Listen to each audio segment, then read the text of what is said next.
So you're thinking about vSeeBox? It promises an easy way to stream your favorite content, but does it deliver? Let's dive into what this streaming box really offers and whether it's worth your time and money. vSeeBox is designed to simplify your streaming experience. Right off the bat, it's clear that it aims to consolidate various streaming services into one accessible platform. Users can easily connect to popular apps, which sounds great, but the interface feels a bit cluttered at times. It's intended for anyone looking to streamline their viewing habits, but I can't help but wonder if it's actually user-friendly for all ages. The setup process was relatively straightforward, but I noticed some inconsistencies with app availability. For example, while it supports major services, some lesser-known ones seem to be missing. This could frustrate users who rely on niche content.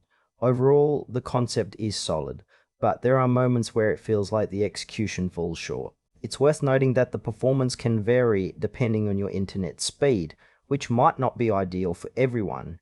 Now, let's break down the pros and cons. On the plus side, vSeeBox does offer a wide range of streaming options, which is a big win for anyone who wants variety. The ability to consolidate multiple services is definitely appealing. However, the user experience can be hit or miss.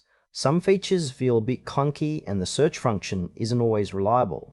Another concern is the pricing. While it's positioned as an affordable streaming solution, you might end up paying extra for certain premium channels, which can add up quickly. Also, there's limited information available on customer support, which could be a red flag for those who value assistance when things go wrong.